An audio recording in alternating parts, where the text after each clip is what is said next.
everyone, my name is Dark Pro. I'm a Sonic Adventure 2 battle speedrunner, and today we'll be having another look at the FR skip. This is the recent one that was discovered. This in particular is a new iteration of the bounce variation. I had mentioned last time there was a bounceless strat that tended to front load the risk because you got a lot more height at the end. So if you screw it up, it's going to be on the jump off the rail 20 seconds in instead of at the very end a minute and 15 in. So if you screw it up, you don't lose nearly as much time. And I've been playing with the bounce strat to see if I could even the playing field, and it turns out there actually is a little trick that we can do, a little change we can make. So let's have a look at how this works first. This is pretty much exactly the same as the other bounce strat, but we're going to change the bounce angle and the left turn strategy.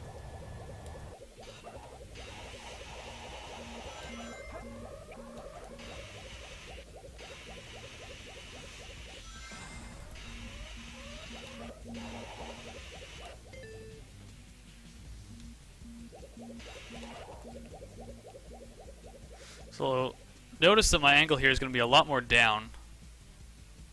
That is completely intentional.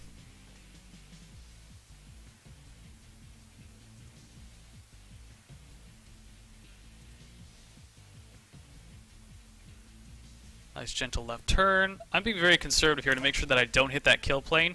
So I'm sacrificing a lot of height just to make sure that I make it. But this strat does actually end up in having a whole lot more height.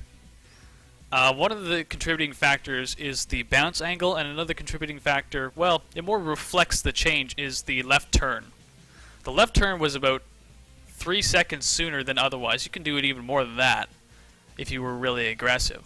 So the sooner you left turn, the quicker you're making your way towards the end of the level.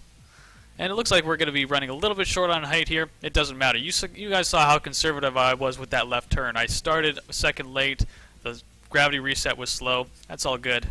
Yeah, we hit the invisible wall. That's okay. That's still a 125, which beats one of my old times by like 3 seconds. I've had times all the way down to the mid 122s, and the opening on my level is very poor. So this time could potentially go down to a sub 120.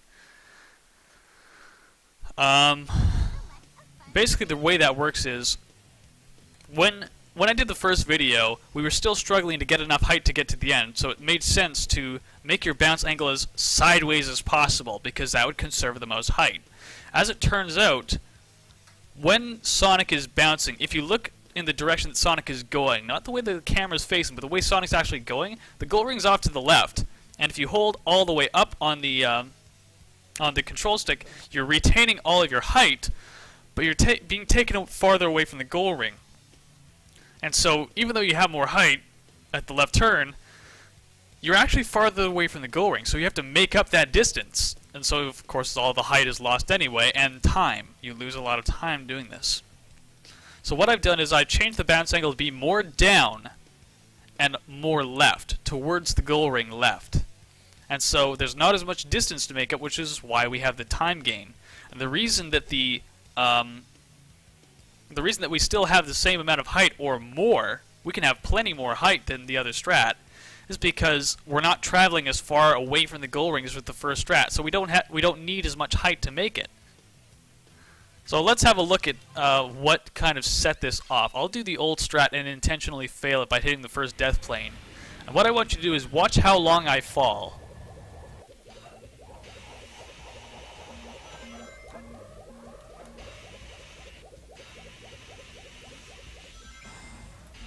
So I'm going to turn too early here and hit the death plane. Let's count how long I fall for.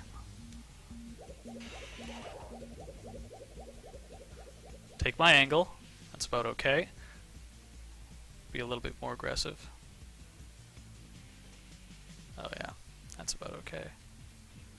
I'm going to turn left at 30 seconds, which is way too early, or 36 seconds, which is way too early.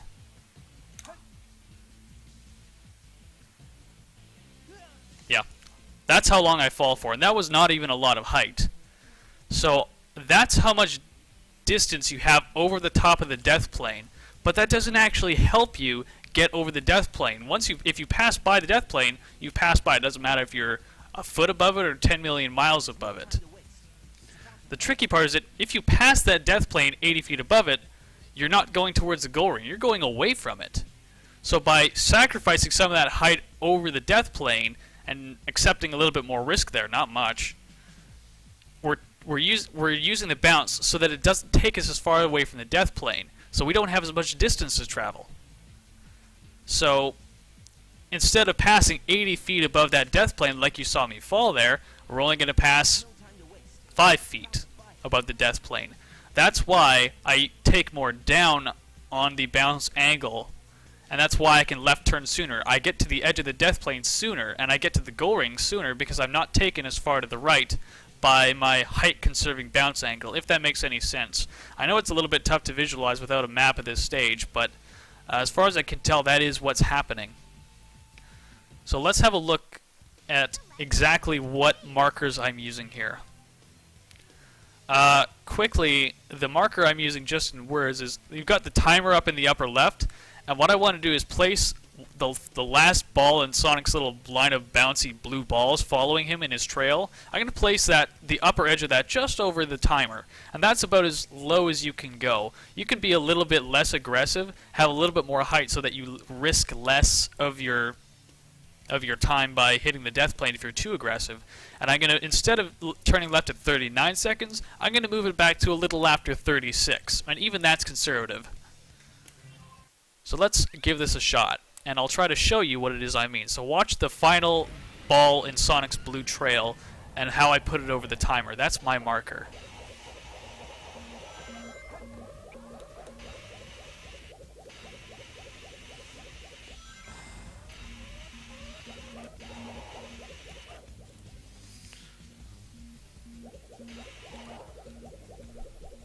I got my bounce, so now I'm going to place that blue ball over the timer. Maybe a little less. You can actually afford to be a bit squidgy here and get away with it. So that's about what I want. So a little bit past 36, I'm going to go all the way up, turn left.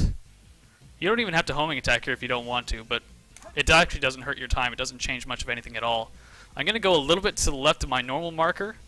It turns out we're actually slightly to...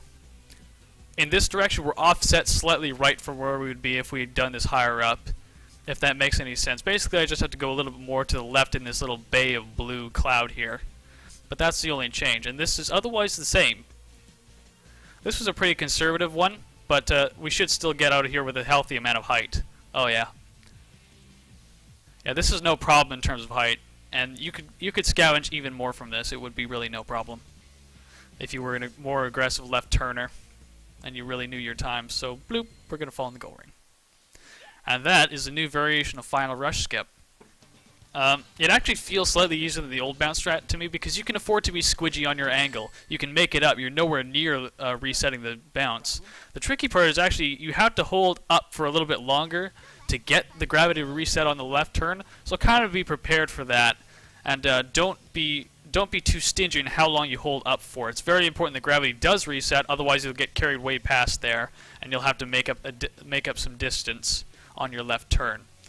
But basically, that's the new Final Rush bounce strat for the skip that I've been fooling around with. It does save time, and I'm feeling like it could potentially at least match the bounceless strat.